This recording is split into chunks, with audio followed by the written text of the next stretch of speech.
दोस्तों स्वागत है आपका प्रोजेक्ट सिविल सर्विसेज चैनल पर।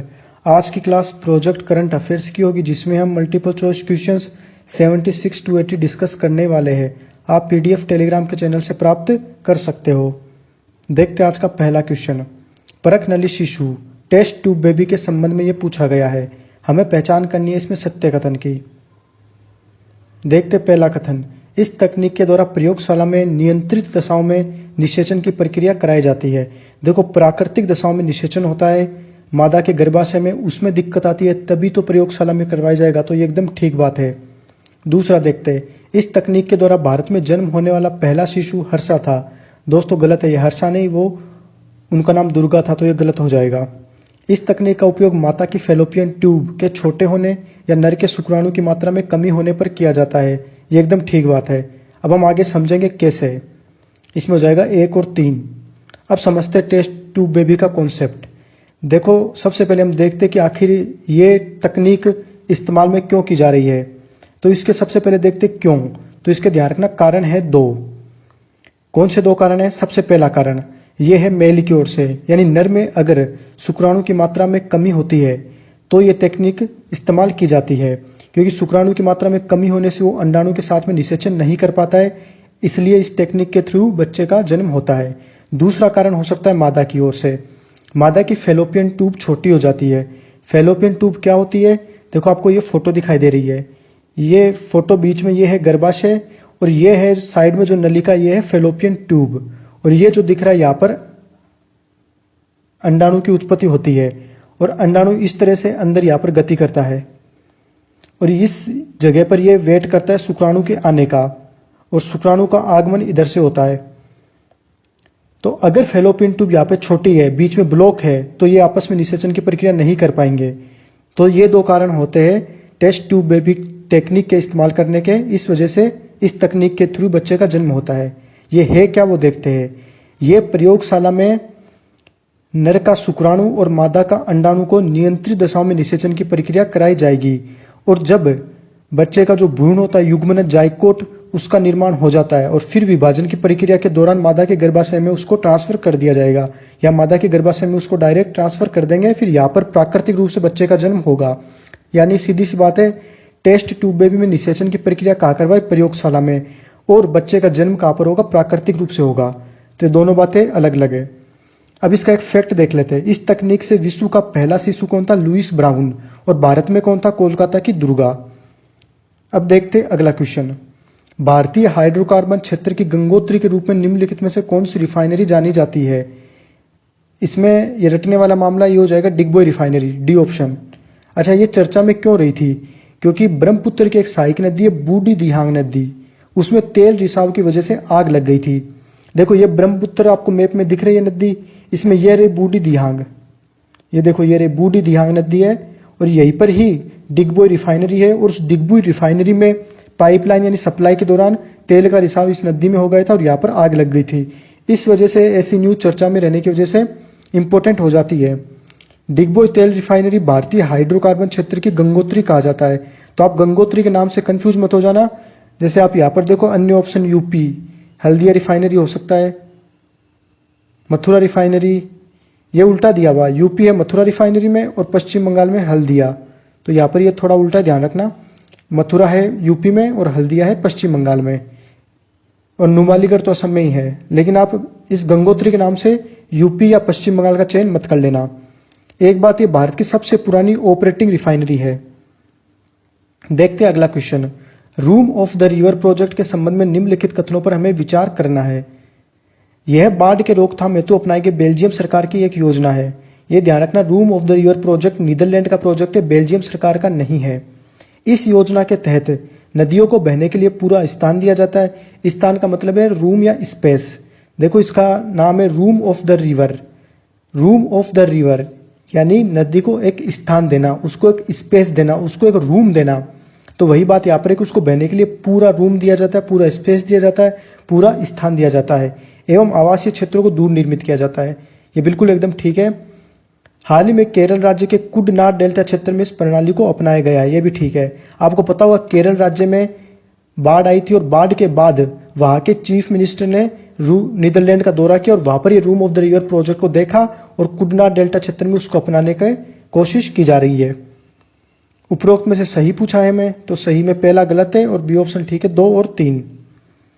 देखो room of the river project कल इसमें चर्चा में क्यों रहा था, केरल राज्य के कुडना डेल्टा क्षेत्र में इस संकल्पना को अपनाया जा रहा है। यह है क्या, बाढ़ की रोकथाम हेतु नीदरलैंड सरकार की एक योजना है जिसमें नदियों को बहने के लिए पूरा स्थान दिया जाता है।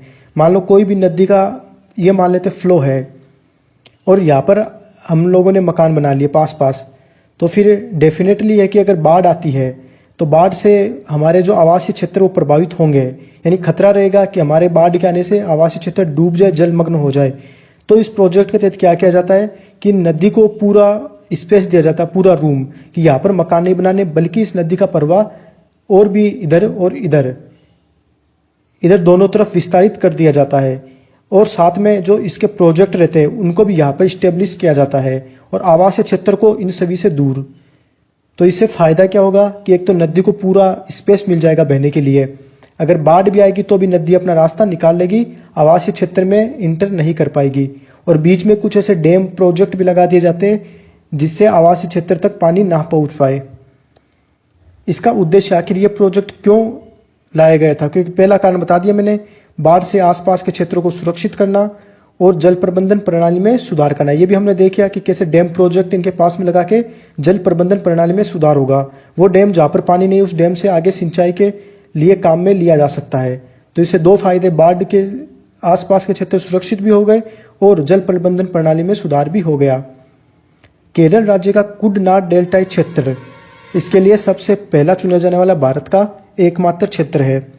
इस क्षेत्र की कुछ विशेषताएं देख लेते हैं।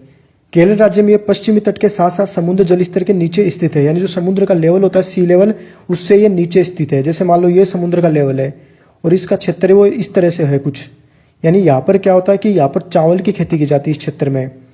इस क्षेत्र में चावल की खेती की जाती है, इसलिए इसको चावल के कटोरे के रूप में जाना जाता है। और पूरे भारत में केवल यही एक जगह है जहाँ पर समुद्र का स्तर के नीचे के लेवल चावल की खेती होती है। एक इंपॉर्टेंट बात यह भी है कुडना डेल्टा क्षेत्र के बारे में, इस चावल की खेती के कारण यहाँ के स्थानीय स्तर के समुदाय को लिए आजीविका का साधन है और पर्यावरण और जैव विविधता के संरक्षण में भी ये उपयोगी है। देखते अगला क्वेश्चन, वैश्विक लैंगिक अंतराल रिपोर्ट 2020 के संबंध में निम्नलिखित कथनों में से हमें पहचान करनी है असत्य कथन की। यह रिपोर्ट वर्ल्ड बैंक के द्वारा प्रकाशित की जाती है। दोस्तों बिल्कुल गलत है ये वर्ल्ड इकोनॉमिक फोरम की रिपोर्ट है। इस रिपोर्ट में भारत ने पिछले वर्ष की तुलना में अच्छा प्रदर्शन किया है। दोस्तों ये भी गलत है, भारत ने अच्छा प्रदर्शन नहीं बल्कि बुरा प्रदर्शन किया है। असत्य पूछा, गौर करना, यहाँ पर असत्य पूछा है तो असत्य दोनों है, तो इसमें हो जाएगा सी ऑप्शन।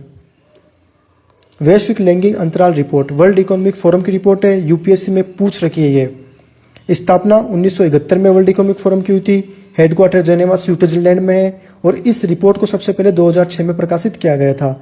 अब अगर बात की जाए भारत के प्रदर्शन की, तो भारत की पोजीशन 112वीं है 153 देशों में से और पिछले वर्ष की तुलना में 4 स्थानों की गिरावट हुई है। देखो इसमें 4 आयाम होते हैं, यानी 4 डायमेंशन होते हैं इस रिपोर्ट में। कौन कौन से? राजनीतिक सशक्तिकरण पहला, दूसरा स्वास्थ्य से रिलेटेड, तीसरा एजुकेशन यानी शिक्षा से रिलेटेड, चौथा आर्थिक भागीदारी और अवसर। ये 4 पैरामीटर होते हैं, 4 इसके डायमेंशन होते हैं। इस डायमेंशन में अगर हम देखें तो भारत की स्थिति राजनीतिक सशक्तिकरण में अच्छी है, लेकिन बाकी 3 पैरामीटर में देखो आप, भारत की स्थिति बेहद कमजोर है। कहीं पर भी अगर महिला से संबंधित आपको बात लिखनी पड़े, बोलनी पड़े, तो इस रिपोर्ट के बिना मत करना है। ये रिपोर्ट जरूर आप वहां पर लिखना या बोलना, जो भी आप अपने स्तर पर कर सको, इसको जरूर कोट करना। आप एकदम स्पष्ट तौर पर मेंशन करना कि पॉलिटिकल एम्पावरमेंट हमारे देश में है, लेकिन इन 3 आयामों पर महिला का क्षेत्र हमारे पिछड़ा हुआ है। तो ये चीज आज हमने क्लियर कर ली है। अब देखते हैं आज का अंतिम क्वेश्चन। सुरंगा बावड़ी को हाल ही में वर्ल्ड मॉन्यूमेंट फंड्स के द्वारा वॉच लिस्ट में शामिल किया गया है। इसके संबंध में हमें निम्नलिखित कथनों पर विचार करना है। देखते पहला कथन, यह बावड़ी कर्नाटक में आदिल शाही वंश के द्वारा निर्मित की गई थी। दोस्तों एकदम ठीक बात है। यह बावड़ी करेज प्रणाली पर आधारित है जो भूमिगत जल को यांत्रिक पंप के माध्यम से सतह पर लाता है। देखो यांत्रिक पंप से नहीं, पुराने जमाने में आपको पता होगा यांत्रिक पंप यूज नहीं होते थे। इसमें क्या होता है, गुरुत्वाकर्षण बल के माध्यम से जो भूमि का पानी है वो सतह के ऊपर लाया जाता है, तो यांत्रिक पंप गलत हो जाएगा। वर्ल्ड मॉन्यूमेंट्स फंड्स की वॉच लिस्ट में शामिल होने से इस बावड़ी के पुनरुद्धार में तकनीकी एवं वित्तीय सहायता मिलेगी। दोस्तों ये एकदम ठीक बात है कि इसका नाम ही देखो वर्ल्ड मॉन्यूमेंट्स फंड्स है, तो फंड्स है तो इसका मतलब कुछ ना कुछ वित्तीय सहायता के लिए ही इसमें वॉच लिस्ट में रखा गया है।